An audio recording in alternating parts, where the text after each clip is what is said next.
tau. Hai, what's up, Nah, Tribuners? gitu Bella.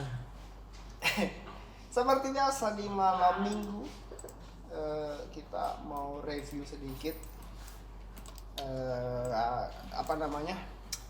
koran untuk besok, khususnya halaman PSM. Halaman PSM Budi. Iya. Kabar baiknya apa ya? Bukan sih kabar baik, bukan baik bagaimana ya? Perkembangan terbaru kan KLB. PSSI memutuskan untuk mempercepat KLB, kombinasi luar biasa. Nah, nanti di KLB ini kan akan terjadi pergantian kepengurusan. KLB PSSI mulai dari ketua sampai exco-nya itu nanti pergantian di situ. Cuma belum ada waktunya kapan, cuma nanti pastinya akan dipercepat. Untuk detail waktunya belum ada. Ini ternyata disambut baik beberapa klub, termasuk PSM Makassar. Direktur utama PSM Pak Sadikin itu senang dengan keputusan PSSI untuk mempercepat KLB. Dia bangga katanya dengan keputusan Pak Muhammad Iriawan, Ketua PSSI, Pak Iwan Bule untuk mempercepat kongres di tengah memang tekanan yang sangat kuat dari masyarakat Indonesia, khususnya pecinta sepak bola, untuk segera menggelar kongres luar biasa. Karena kan sekarang ini nasib sepak bola Indonesia itu tidak jelas. Iya. Tidak jelas. Liga 1 ini tidak ada. Kemarin sempat diwacanakan akan lanjut akhir-akhir November, itu wacana saja. Tidak ada kejelasan sampai sekarang. Makanya hal yang terbaru ini yang muncul adalah KLB akan dipercepat agar liga nanti bisa normal lagi. Iya. Nah, itu wacana awalnya. Kita tunggu saja prosesnya nanti bagaimana, kapan waktunya itu. Intinya ada 87 voters. Itu nanti yang akan memilih ketua PSSI. Itu dimulai dari perwakilan Asprof, ada 34 provinsi di Indonesia. Masing-masing Asprof seprovinsi satu perwakilannya. Kemudian ada peserta Liga 1 dan Liga 2. Liga 1 itu ada berapa ya? 18 klub. Kemudian Liga 2 ada sama kayaknya, dan Liga 3 ada juga perwakilannya. Terus ada juga perwakilan 3 dari, tunggu saya cekkan dulu Tribun supaya jelas. 3 perwakilan dari asosiasi. Nah, ini asosiasi dia bukan sepak bola, misalnya dari dia pelengkap ya, dari futsal misalnya. Nah, ini nanti mereka akan memilih ketua PSSI. Apakah Iwan Bule diganti atau dia Opoki? Iya. Kita belum tahu. Intinya nanti semua bisa terjadi di situ di KLB itu.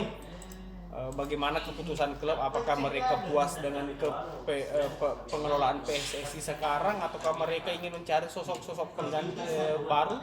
Iya. Nah, itu yang akan seru nantinya, karena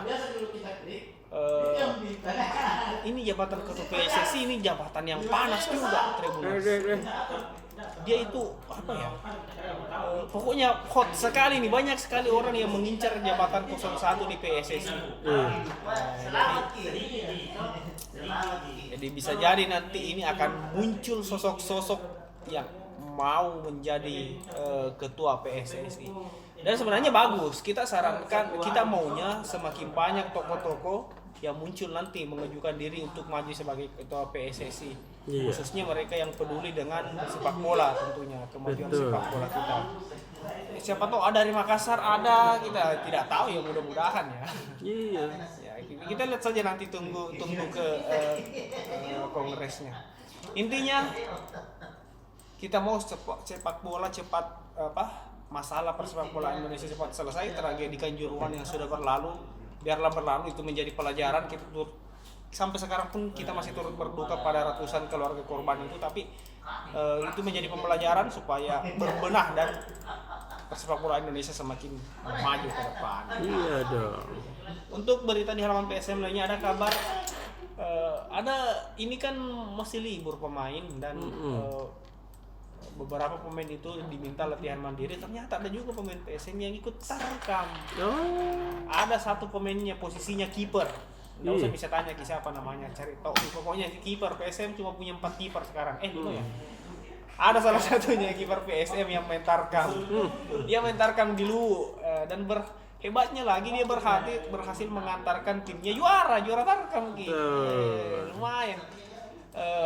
Lumayan meskipun dia tampil ya di tengah waktu libur, dia tampil dan berhasil membawa timnya, tapi dia tarkam tidak sendiri. Maksudnya memang dia semua sendiri pemain PSM di situ, tapi banyak sepak bola profesional di situ dan mantan pemain PSM juga ada dia temani. Jadi bukan jadi tarkam bilang sendirinya di situ, banyak pemain terkenal. Jadi ya intinya kalau pemain-pemain yang mau tarkam tetaplah profesional dan menjaga diri, jangan sampai cedera habis itu diri. Justru merugikan, maunya kita untung main tarkam menjaga kondisi tubuh, kemudian dapat juga apa begitu. Tiba-tiba cedera panjang rugi, bisa jadi dicoret sama klubnya nanti. Jadi itu pesan saja untuk pemain-pemain PSM yang akan tarkam. Terus satu berita juga, kita kan ada sekarang Piala Dunia semakin dekat sekali nih. Tidak sampai sebulan. Ini mah berangkat ini sisa saya 20 harian. Ya, 21 hari. Tanggal 21 itu kick off pertandingan pertama Piala Dunia, tuan rumah Qatar. Iya. Jadi besok kita ada profil sedikit. Salah satu tim andalan saya, Spanyol, La Furia Roja. Jadi besok kita ulas sedikit Spanyol. Spanyol ini kan dia mantan juara dunia 2010. Piala Dunia di mana itu ya? 2010 kalau enggak salah di 2010 Kak, bukan 2000. Afrika Selatan. Nah, dia terakhir juara di situ, tapi setelah itu 2 edisi Piala Dunia setelahnya hancur-hancuran ke Spanyol. Sama nasibnya ini Brasil. Jadi di Piala Dunia 2014 itu Brasil dia tidak lolos malah penyisihan grup. sampai di babak grup di Spanyol. Kemudian di Piala Dunia 2018 Rusia maju sampai perempat final tapi dikalah sama Ceko kalau nggak salah itu yang adu penalti. Nah, jadi ini Piala Dunia ini 2022 jadi misinya La Furia Roja Spanyol untuk memperbaiki dan mengembalikan kejayaan sepak bola Spanyol. Apalagi Spanyol sekarang itu dihuni banyak sekali pemain muda. Dari Barcelona, kemudian Real Madrid dan beberapa klub-klub besar lainnya. Jadi Spanyol sekarang cukup diperhitungkan untuk juara Piala Dunia nanti. Nah, kita lihat saja nanti. Karena biasa juga dijagokan di awal malah hancur pas turnamen nih. Kalau kita jagokan siapa? Prancis. Saya Prancis saya. Mentang-mentang darah gitu tunjungi pemain Prancis. Itu untuk halaman PSM Tribun nanti. Langsung ini halaman kota kita bahas. Halaman kota. Nah, untuk terus untuk halaman kota kita ada ini besok akhir pekan hari Minggu ya, yang liburan, yang butuh suasana berliburan anti mainstream bisa jalan-jalan ke Benteng Rotterdam. Ada festival budaya di sana, festival budaya Benteng Rotterdam, Benteng Sombopu. Di sana ada festival Sombopu, banyak sekali hal-hal menarik di sana, khususnya kebudayaan, kesenian, kemudian ada pameran juga, ada permainan tradisional di sana. Ya, jadi ini kalau liburan ke pantai atau ke mana lagi, ke gunung itu biasa sekali, ke mall ini coba-coba sekali liburan ke tempat-tempat kebudayaan. Besok hari terakhir dan masih banyak item-item acara yang bisa dinikmati di sana. Bisa juga jajan kuliner ada lengkap di sana. Jadi kalau bingung besok mau kemana, silahkan ke kawasan Benteng Sombopu karena di sana ramai sekali. Nah, itu berita pertama. Kemudian berita lainnya kita juga soal ada kemarin heboh di Talok, kecamatan Talok itu ibu-ibu itu viral, dia dikeroyok sama ibu-ibu lain juga. Usut ternyata ini ibu dia mau jual anaknya di micet. bahasanya tanda kutip ya, di mau dijual. Dia perkenalkan anaknya ini ke lelaki lewat aplikasi micet. Kita tahu micet, ini pasti tahu sekali micet ini ya, sampingku ya.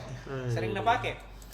Micet, kemudian ternyata yang laki-laki itu sudah beristri dan ada anaknya.